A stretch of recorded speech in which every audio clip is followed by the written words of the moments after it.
Sir मैं शुरुआत करूं, मैं हिमाचल का रुख करूं कि हिमाचल में कानून को लेकर क्या बातचीत है। लेकिन देखिए इस समय पूरे देश में कृषि कानून को लेकर चर्चा है।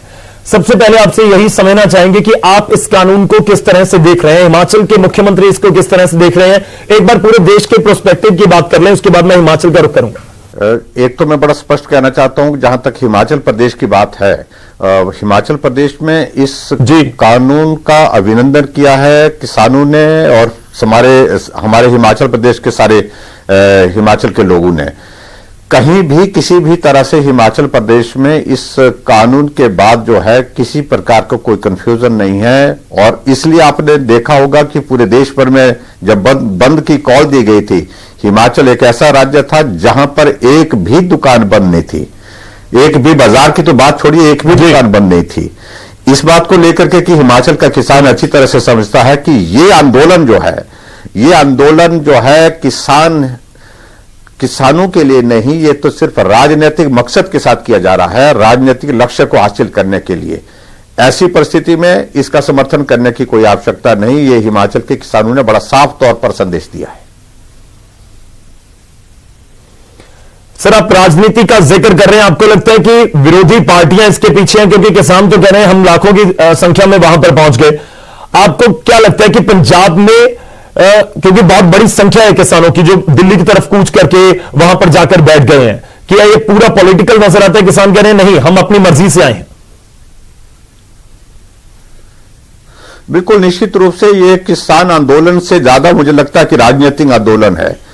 इसी कानून का समर्थन करने के लिए कांग्रेस ने पहल की थी। इसी एक्ट को लेकर के कांग्रेस ने बड़ा साफ कहा था कि 2019 के चुनाव में कि हम अपने घोषणा पत्र में इसमें शामिल किया, और उन्होंने किया भी, घोषणा पत्र में शामिल किया। और शामिल करने के बाद उन्होंने इस बात का जिक्र किया कि पूरे देश भर में किसान के लिए यह कानून लाने की आवश्यकता है, इस प्रकार से इस सारी चीज को आगे बढ़ाने की आवश्यकता है। और आज जिस कानून को हमने लागू किया, आदरणीय मोदी जी ने पूरे देश भर में, उस कानून का वो विरोध कर रहे हैं। ये समझ से परे है, कोई लोग इसको आसानी से समझ सकते हैं कि ये जो बिल्कुल राजनीतिक मकसद के साथ सारी बातें की जा रही है। यही शरद पवार जी जो है कृषि मंत्री के बतौर जो है उन्होंने कहा था कि सभी प्रदेशों में जहां कांग्रेस शासित राज्य थे वहां पर उन्होंने कहा कि भैया आप पायलट प्रोजेक्ट के नाते इसकी शुरुआत करिए। और यहां तक के कहा था आगे बढ़कर के कि अगर कोई प्रदेश इसको लागू नहीं करेगा तो हम केंद्र की ओर से उनको मदद नहीं करेंगे, यहां तक कहा था। और आज जाकर के जो है उसका विरोध कर रहे हैं। इसलिए बहुत विचित्र परिस्थिति है। और ये मकसद सिर्फ एक है कि मोदी जी ने लाया है कानून और इसलिए इसका विरोध करना है।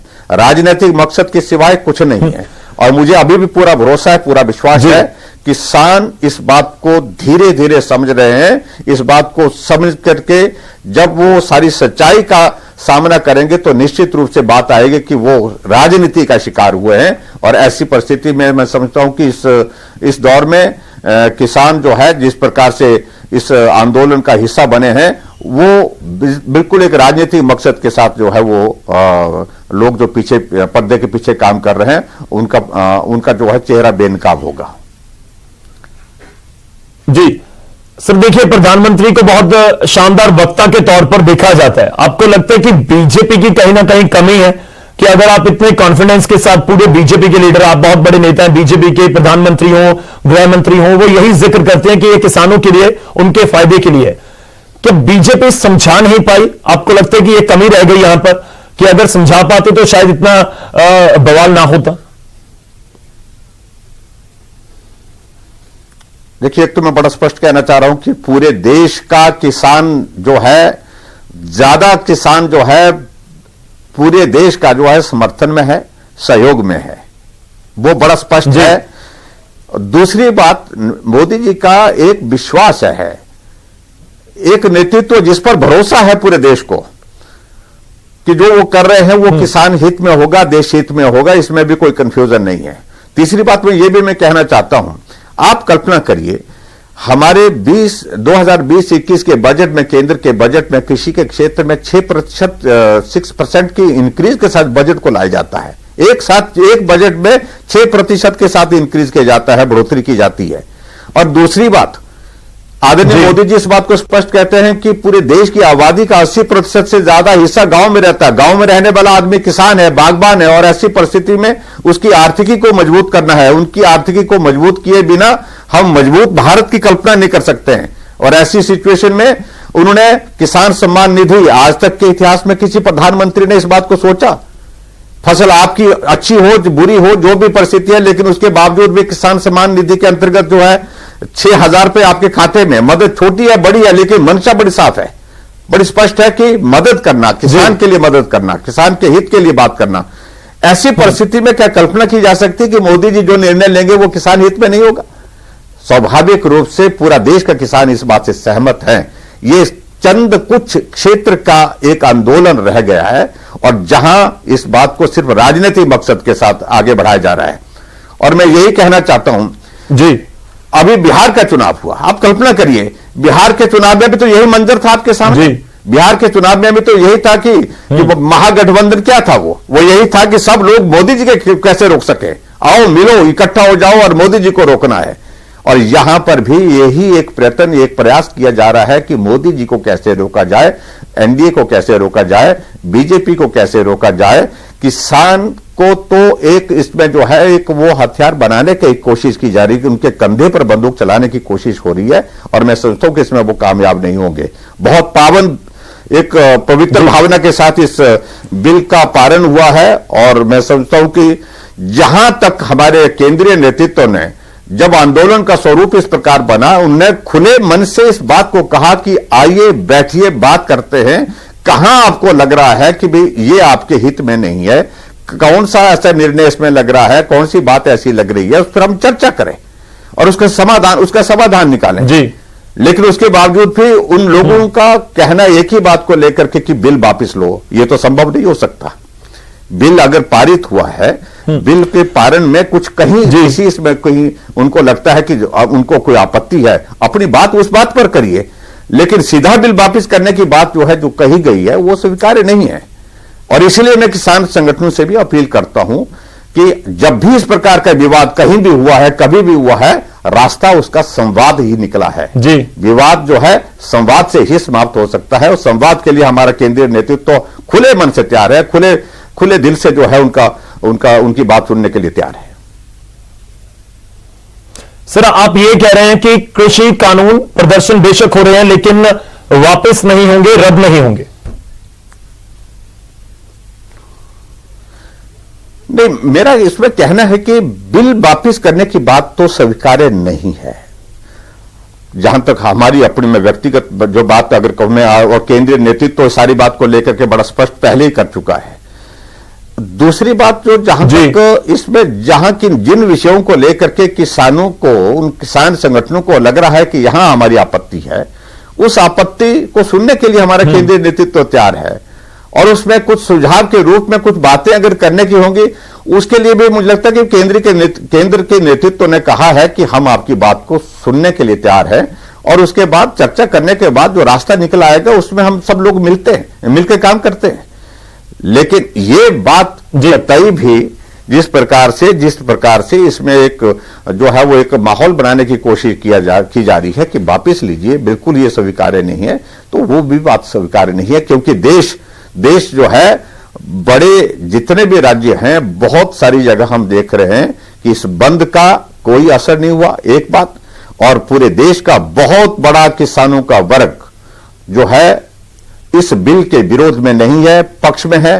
और तीसरी बात सबसे महत्वपूर्ण, आदरणीय प्रधानमंत्री जी ने बड़ी पवित्र भावना के साथ स्पष्ट कहा है कि देश की तरक्की तभी हो सकती है जब हमारा किसान आर्थिक रूप से मजबूत होगा, 2022 किसानों की आय दुगनी हो, यह लक्ष्य निर्धारित करने से पहले आदरणीय प्रधानमंत्री जी ने बहुत अपनी भावनाओं को जिस रूप में व्यक्त किया, उन भावनाओं का सम्मान होना चाहिए। सर, मेरे दो सवाल और हैं जो आप जिक्र कर रहे हैं उसी से जुड़े हुए। एक तो राहुल गांधी हो या एनसीपी के शरद पवार हो, वो राष्ट्रपति के साथ मुलाकात करते हैं और उसके बाद उनकी स्टेटमेंट थी कि कानून रद्द होने चाहिए, किसानों के विरुद्ध है ये। और राहुल गांधी ने एक और स्टेटमेंट दी, वो कह रहे थे कि किसानों का भरोसा अब केंद्र की सरकार में नहीं है। सर, और दूसरा सवाल यह भी है कि किसान संगठन यह भी कह रहे हैं कि पहले आप कहते थे कि कानून तो किसानों के पक्ष के लिए बनाए गए हैं, तो फिर अब आप उसमें संशोधन के लिए तैयार क्यों हुए? ये दोनों चीजों को लेकर भी सवाल उठ रहे हैं कि एक तो जो विरोधी उठा रहे हैं और किसान कह रहे हैं कि पहले तो आप कहते थे कि ये 101% किसानों के लिए है, अब आप उसमें अमेंडमेंट्स के लिए तैयार है कि बोलिए क्या आपको संशोधन करवाना है, हम कर देंगे।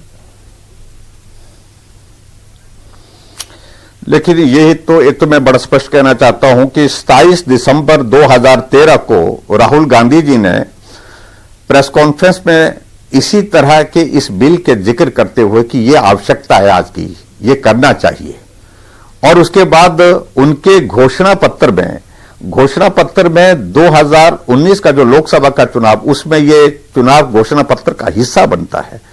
और उसके बाद आज जब इस बिल को लेकर के आए, इस स्पिरिट के साथ लेकर के आए हमारा केंद्र का नेतृत्व आदरणीय मोदी जी, तो इस बिल का विरोध करने के लिए आगे बढ़कर के जो है राजनीतिक मकसद के साथ बात कर रहे हैं, ये समझ में पूरे देश को आ रहा है। पूरा देश इस बात को बड़ी अच्छी तरह से समझ रहा है। सहज गांव का आदमी भी इस बात को समझ रहा है। दूसरे, जहां तक शरद पवार जी की बात है, शरद पवार जी तो इस बात को लेकर के बहुत आग्रह के साथ करते रहे, ये जरूरत है, इसको करना चाहिए। उस वक्त जब कृषि मंत्री थे, उन्होंने बड़ा साफ शब्दों में, स्पष्ट शब्दों में कहा कि कांग्रेस शासित राज्य जहां, उनको कहा कि आप लागू करिए, पायलट प्रोजेक्ट के नाते आप शुरुआत करिए। और ये भी यहां तक कि कहा कि भी जो लागू नहीं करेंगे उनके बारे में, उनको जो है केंद्र की ओर से मदद नहीं की जाएगी। ऐसी बातें एक नहीं, बहुत सारी बातें हुई। मैं उन सारी बातों में भी नहीं जाना चाहता हूं। मैं सिर्फ इतना ही कहना चाहता हूं, जब आंदोलन ये हुआ एक राजनीतिक मकसद के लिए, किसान संगठन ने कहा कि हम किसी भी राजनीतिक दल को अपने मंच पर नहीं आने देंगे, हम किसी भी राजनीतिक नेता को मंच साझा करने नहीं देंगे। लेकिन आखिरकार ये सब के सब जो है झंडे लेकर के उनके बीच में क्यों दिखाई दे रहे हैं, इस बात को भी तो स्पष्ट होना है। आखिरकार आंदोलन करने वाले जो लोग हैं, वो झंडा लेकर के वो हर जगह दिख रहे हैं, कौन पार्टी का, चाहे वो सीपीएम है, चाहे वो कांग्रेस है, चाहे जितने भी विपक्षी दल हैं।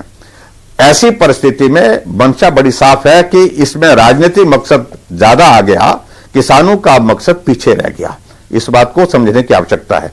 जहां तक आप संशोधन की बात कह रहे हैं, मैं संशोधन के बारे में फिर वही बात कहना चाहता हूं। यह हमारे नेतृत्व का बड़प्पन है कि उन्हें खुले दिल से इस बात को कहा कि आपको कहीं लगता है कि किसी बात को लेकर के इसमें सुझाव की गुंजाइश है, कुछ सुधार की गुंजाइश है, आप कहिए और उस सुधार के बारे में विचार करेंगे। क्या बुरा किया इसमें? और हमेशा इस बात को लेकर के जब संवाद होता है, चर्चा होती है, तो उसमें समाधान निकलता है। तो समाधान के लिए मुझे लगता है कि केंद्र के नेतृत्व में इस दिशा में अगर बात कही तो उसको अन्यथा लेने की आवश्यकता नहीं है। लेकिन हम इस बात को कह रहे हैं, जिस रूप में बिल पारित हुआ है, इस रूप में बिल बहुत बेहतर है और ये देश के लिए जो है, हमारे किसानों के लिए आने वाले समय में एक वरदान होगा। किसान की फसल सीधी मार्केट पहुंचे, बीज का बिचौलिया समाप्त हो, उनको सही दाम उसका मिले, ये प्राथमिकता होनी चाहिए ना। जहां उसको उचित मूल्य मिलता है, बेहतर मूल्य मिलता है, वहां पर उसको फसल को बेचे। ये इससे बड़ा किसानों के लिए और वरदान की आवश्यकता है। तो मुझे लगता है कि बहुत बेहतरीन ढंग से जो है इस बिल का प्रस्तुतिकरण हुआ है, पारण हुआ है। और इसके बाद जो है किसानों के बीच में इस विषय को लेकर के जो कंफ्यूजन पैदा कर रहे हैं, जो हालात ऐसे पैदा करने की कोशिश कर रहे हैं, वो बहुत लंबे समय तक सफल नहीं होंगे। ठीक है सर, मैं हिमाचल की तरफ अब रुख करता हूं। हिमाचल से जुड़ा हुआ सवाल। सर, आप कह रहे थे कि हिमाचल में विरोध नहीं है। देखिए, कुछ वामपंथी दल है, उनकी तरफ से विरोध किया जा रहा है। बेशक वो बीजेपी के विरोधी हैं, आप कहेंगे कि ठीक है, उन्होंने तो विरोध करना ही है। लेकिन एक और नाम है जो इस समय चर्चा में है, वो नाम है हरीश चौहान, जो कि फल फूल सब्जी उत्पादक संघ का जो प्रदेश अध्यक्ष है, वो भी विरोध कर रहे हैं। यह भी कहा जा रहा है कि वो बीजेपी के साथ जुड़े हुए हैं। आज सिंगू बॉर्डर के ऊपर बैठकर उनकी तरफ से प्रदर्शन किया जा रहा है कानूनों के खिलाफ। क्या कहिएगा सर कि बीजेपी से अगर वो जुड़े हुए हैं और उनके प्रदर्शन का फिर मतलब क्या है? जहां तक आप सीपीएम की बात कर रहे हैं, सीपीएम का तो हमेशा जो हमारी सरकार का निर्णय होता है उसका विरोध करना होता है। कभी भी हमने उसमें जो है कोई ऐसी चीज नहीं देखी कि जो रचनात्मक हो, सहयोग की दृष्टि से आगे बढ़कर के काम करने की।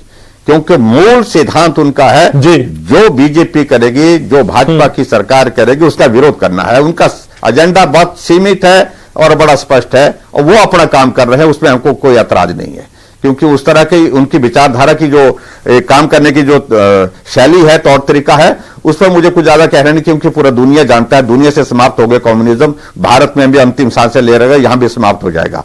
लेकिन जहां तक जिस चौहान की आप बात कर रहे हैं, मैं समझता हूं कि इन सारी बातों को लेकर के एक व्यक्ति ने अपने समर्थन की बात कही हो, किसी वजह से कही होगी, तो वो उनसे पूछी जा सकती है, लेकिन इसको कोई आंदोलन का या बड़ा कोई काम हो गया इस प्रकार की ऐसी कोई बात हो गई, ऐसी बात बिल्कुल भी नहीं है।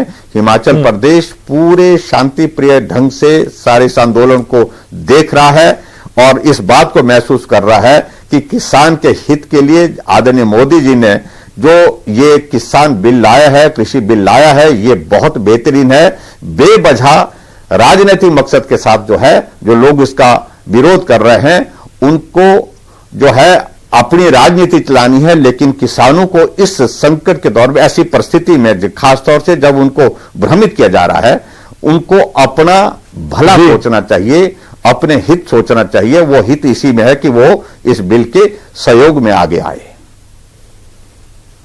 ठीक है सर, मैं एक और सवाल आपसे लूंगा, आखिरी 1-2 मिनट जरूर आपके लूंगा। देखिए, हिमाचल में खरीद, मैं खासतौर पर सेब का अगर जिक्र करूं तो खरीद की एक अलग पूरा प्रोसेस है।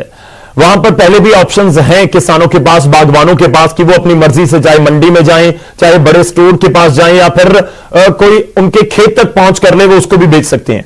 तो उनको किस तरह से इसका लाभ होगा? क्योंकि बहुत सारे लोगों से बात हुई आपसे बात करने से पहले, तो वो कह रहे थे कि बड़े स्टोर्स में जाने का नुकसान एक ये होता है कि वो बड़ी क्वालिटी, जो क्वालिटी का सेब है उसको तो ठीक रेट पर खरीद लेते हैं, लेकिन उसी में से जो छोटा सेब होता है या हल्की क्वालिटी का होता है उसको बहुत ही कम रेट पर खरीदते हैं, और फिर जब फसल खत्म हो जाती है तो 3-4 महीने बाद उनके पास स्टॉक होता है और वो कई गुना रेट के ऊपर उसको बेचते भी हैं। और यही एक अंदेशा है पंजाब के किसानों को भी कि हमारी फसल से इस तरह से होगा।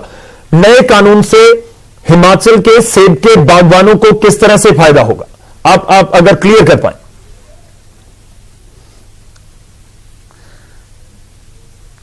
जहां तक हिमाचल प्रदेश की बात है, हिमाचल प्रदेश जो है वो एक कैश क्रॉप वाला एक स्टेट है, जहां सेब होता है, सेब के साथ साथ में हमारे नींबू प्रजाति के दूसरे फल होते हैं। हमने हिमाचल प्रदेश में जो MIS एक शुरू किया है, एक तो उसमें बड़ी सीधी सी बात है कि सपोर्ट प्राइस देने के लिए जो उसकी एक व्यवस्था निर्धारित की है, एक तो किसान को उस दृष्टि से जो है, बागवान को किसी प्रकार की कोई दिक्कत नहीं आती, कठिनाई नहीं आती, उसमें वो एक एश्योर्ड उनके लिए एक रास्ता है कि भाई ये इतनी मदद आपको होगी। उसके बाद जहां तक दूसरी बात है, बागवानों को खुलापन अब की बार अनुभव किया होगा, जो रेट्स इस बार हिमाचल प्रदेश में हिमाचल के किसानों को, बागवानों को मिले हैं, शायद ही इससे पहले कभी मिले हों। फसल कम थी, लेकिन उसके बावजूद भी जो अच्छे रेट पर जो है वो मार्केट तक पहुंचने के लिए, जहां तक बड़े लोगों के फल खरीदने की बात आ रही है, सेब खरीदने की बात आ रही है, इस बात को लेकर के किसान अपने आप महसूस करता है, कोई बाध्यता उस पर नहीं है। जहां उसको उचित मिलता है, उसको दिल्ली में अच्छा रेट मिल रहा है वो दिल्ली में बेचे, उसको अगर चंडीगढ़ में अच्छा रेट मिल रहा है तो वहां जाए, चेन्नई में मिल रहा है तो चेन्नई बेचे, कोई भी बंदिश नहीं रखी। बीच में जो सारा बिचौलिए का काम हमने जब समाप्त किया, उसमें हम काफी हद तक सफल हो। जहां बागवान हमारा ठगा जाता था, वो बड़े संकट में हो जाता था कई बार, ऐसी परिस्थिति को हमने जब से समाप्त किया है, हिमाचल प्रदेश का बागवान इसी वजह से कि जब इतना खुलापन मिला है कि बागवान चाहे फसल थोड़ी है चाहे ज्यादा है, लेकिन जहां उसको ठीक रेट मिल रहा है, उचित मूल्य मिल रहा है, वहां बेचने का उसको अधिकार है। जहां वहां बेच करके जो है वो अच्छी उसकी जो है आय हो सकती है, उसके लिए वो स्वतंत्र है, उस दृष्टि से वो काम कर रहा है। और हिमाचल प्रदेश में इसलिए इस बिल का हम स्वागत कर रहे हैं, हमारा बागवान, हमारा किसान, कि ये और भी बेहतर करेगा इस सारी व्यवस्था को, जहां बागवान को सीधा उचित मूल्य जो है जिस मार्केट से मिलेगा, उस मार्केट में वो अपनी फसल बेच सकता है। चलिए सर, शुक्रिया, बहुत बहुत धन्यवाद हमारे साथ बात करने के लिए, अपना समय देने के लिए।